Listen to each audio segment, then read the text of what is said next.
if none of it makes any sense, right? If you're looking at the world and it just looks like a giant disaster, and you can't explain anything, and you can't understand anything, unless you know the Torah, even a little bit of Torah.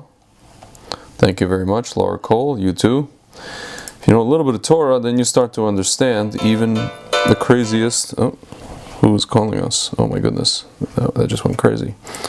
You start to understand the craziest things that are happening, and you all of a sudden your lens completely changes on the whole equation. So let's look at what's going on, I guess, with respect to everything. If you're talking about COVID, if you're talking about the elections, if you're talking about everything that's happening in Israel with Iran, what you guys need to understand, and I'm saying this in the name of a few people. One of them is Rabbi Kessin. You guys probably have heard his stuff. If you haven't, you know, what I'm going to try to do in the next maybe 20 minutes is take, you know, you're talking like 60 lectures, 60 hours or 70 or 80 or 90 hours of lectures, and condense it into like 20 or 30 minutes. The basic premise is that we are headed towards the redemption of the world. Right? And it's a little bit of a bold statement, but that's really the basic premise. How are you, Tom Versano? What's going on? Happy calendar New Year. Secular New Year. That's the basic premise. So, now that we understand that, so now we're asking the question, what does it have to do with anything that's happening today? And how do we know that we're in that era? Well, up until very recently, it wasn't really that, I don't want to say popular, it wasn't really an accepted thing in the Jewish world to speak about the idea of Mashiach and the arrival of Mashiach and the, you know, what would happen when Mashiach comes or before Mashiach comes, all these kind of different things. This is a little bit taboo. Why? Because we had the episode with Shabtai Tzvi, and, sorry guys, and it really reverberated, you know, this episode that happened in the, you know, early 1600s in Jewish history really reverberated throughout the centuries, and it really spooked people into being very, very careful, and almost too careful when speaking about this topic and when getting too kind of worked up and excited about this topic. However, you know, recently we had a whole situation, not a situation, but we've had a kind of this interest, maybe the last 20 or 30 years, in Kabbalah, in the mystical side of Judaism, in the secrets of the Torah, and now we have no choice but to study those things, and also, by extension, to speak about Mashiach once again. We're ready. You know, the operating system is ready to have the file installed, and this time around there are no, you know, corrupt files and Chas v'Shalom viruses or anything like that. I mean, spiritual viruses, not or philosophical viruses, not literal physical viruses like we have now. With that said, my friends, what is not known to most people, well, what is known to many people is that, you know, the timeline is basically 6,000 years. The timeline that we have for history is 6,000 years. So we are in the year, as we speak, in the year 5781, right? Not 2021, 5781. Okay? So now, there's, many people don't know this, but there's actually a Zohar that talks about, I don't have the source offhand, I could put it in the description or in the comment section in this live Facebook video, and I'll put it in the description in the recorded YouTube. that talks about how what's called the Seder Olam, the calendar, basically it wasn't necessarily miscalculated by 210 years, but essentially, for whatever reason, there's a potential shift, meaning what we think is the year 6000 is actually, or what we think is the year 5790 is actually the year 6000. Meaning, if we're in 5781, we've got about up to 9 years to go before the arrival of Mashiach. Or at least, according to Rabbi Pinchas Winston, before the beginning of what's called Tchiyat HaMeitim, the resurrection of the dead. And then we have the whole process after that. So some people may come and say in the Orthodox world, well, you're not supposed to calculate. There's this whole source that talks about any person who calculates the arrival of Mashiach, basically invites Has v'shalom, death upon himself. So what we're not doing is we're not calculating the exact day. The exact day we don't know. But what we can speculate based on sources and based on a few rulings, psak, from a few rabbis over the centuries, that we are allowed to speculate based on sources, time frames or time limits, right? And I'll tell you guys something. You look around the world, and the same could have been said for previous generations and previous eras.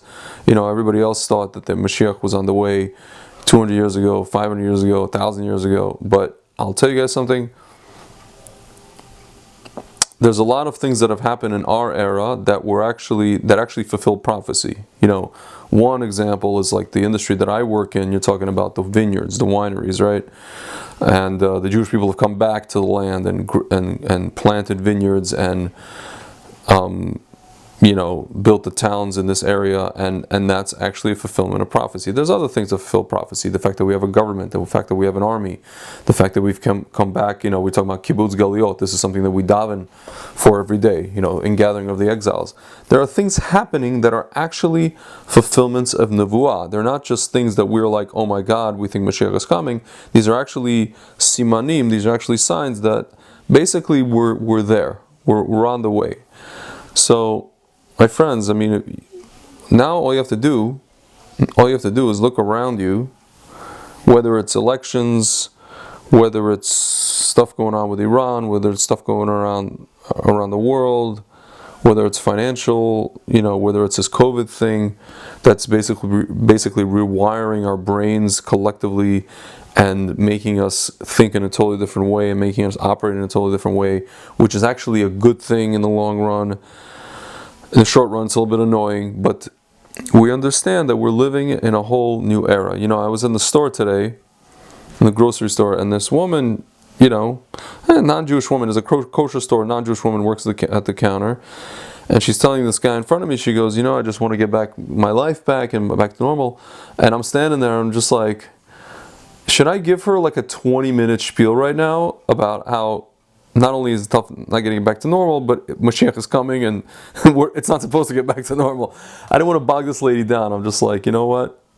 Let me just get my stuff, pay for my stuff, have some small talk with her, whatever, wish a Happy New Year, and be on my way. Because, my friends, a lot of people are just, you guys might be watching this, you might be ready to hear this stuff. Some of you may not even be ready to hear this stuff, but a lot of people are just simply not ready to hear it. They're not ready to hear it. They're not there. They're not on that wavelength. They're not on that space. They just want life to get back to the same humdrum as it was. Even the people that are talking about, Trump, for example, how he came in and he did this and he did that, and they just want normalcy back and they want this back. And honestly, that's really not the goal here. The goal was to shake things up. The goal was to get us back to the unabashed and very harsh, like Ben Shapiro says, facts don't care about your feelings. People got upset, a lot of things Trump said, but you know what? They're all true. They're all true. He's not a racist. He doesn't hate anybody. He's just saying things as they are. And things as they are hurt. The truth hurts. It's a hard pill to swallow, In the words of, what's his name? Tom Cruise, when, what's his name? In the movie Few Good Men, Jack Nicholson, Tom Cruise goes, I want the truth. Jack Nicholson's, you can't handle the truth. My friends, you can't handle the truth. Nobody can handle the truth. It hurts. It hurts. It's scary. It's frightening. The ramifications of it are frightening. My friend, it's difficult. It's very difficult. But we're living in that era where we need to hear it. Not only we need to hear it, we need to act on it, because you know what?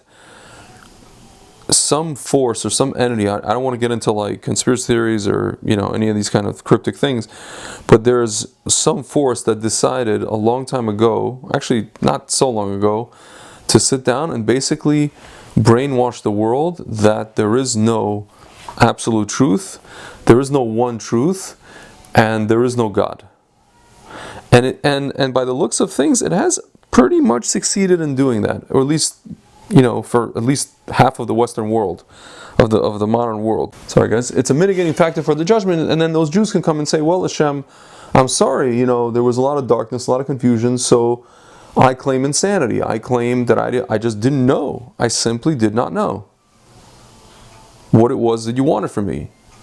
I didn't know the Torah, I didn't know philosophy, I didn't know the truth, I didn't know the emes. Only a few people, it's like the proud, the Marines, only a few people get to know this stuff. A few people get insights on these things.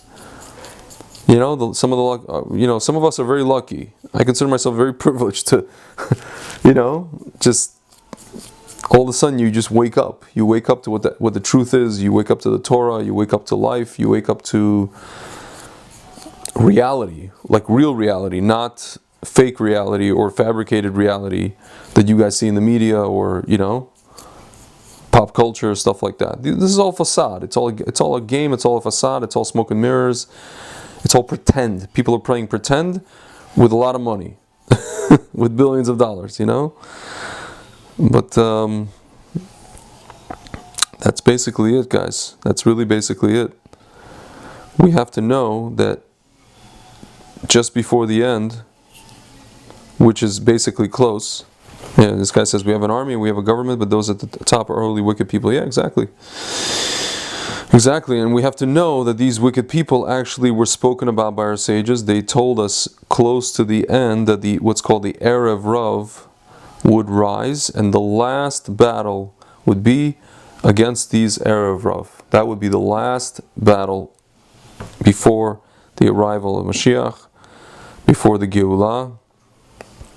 And we could see, now that we have the Simanim, the signs that already are, again, all these things are happening in Israel, in the Jewish world, and in the world period. Now we have these peace deals with the Arab countries. I mean, it's accelerating, and it's accelerating, and it's accelerating, and it's accelerating, but with the acceleration comes a lot of issues, a lot of problems, a lot of, Hashem is really clamping down on the vice. And the most important thing is, in the words of Rabbi Nachman, don't be afraid. The world's a narrow bridge, don't be afraid. And don't fear. Just hold on, have emunah. Just walk across the bridge. That's it, my friends. And we should know that. We should know that. We should always have our eye on the prize. And I'll say, guys, I mean, if you talk to any Chabadnik, Lubavitcher, they'll tell you Mashiach can come at any moment. We should expect Mashiach in any second, any nanosecond. I'll tell you guys, that's never been truer or more real than it is these days. Again, you're talking about within the next 10 years, really. Again, we're not calculating here. We're just, we're just giving you a ballpark figure. And if you say, there's a lot of people in the Orthodox world that will say, what if you tell people, even if you give them a limit, right, or a deadline, and the deadline passes, they, and people will lose emunah, they will lose faith. But I'll tell you guys, the faith itself, or the test of faith, is to not lose the faith when something doesn't happen according to its appointed time. It's like you're waiting for your friend, and your friend tells you, I'll be there at 3 o'clock. And the faith is that even if he doesn't get there at 3 o'clock, that he's going to get there at 3:05 or 3:10 or 3:15. My friends, If you live in Israel, if you've ever been to Israel, you know exactly what I'm talking about. And you know what? I think that's how it's going to pan out. I think that Mashiach the Israeli is telling us, Chamesh dakot, 2 weeks, 5 minutes, 10 minutes, 20 minutes, and you know what? He's going to get there. He's not going to get there, he's going to tell you 20 minutes, he's going to get there in an hour and a half, and you know what? When he gets there, just like your Israeli friend, just like you are in Israel, you're going to welcome him with open arms, you're going to say to him, Makara, where were you? He's going to say, I got held up, I started talking to this guy, I went here, I went there, the train, the bus, my car, whatever. And in the end, you say, okay, sit down, grab a coffee, grab a tea, a bureka, and let's proceed. Okay, my friends, he may tarry, but he will arrive. Happy New Year, happy calendar New Year, and keep the faith. Talk to you soon.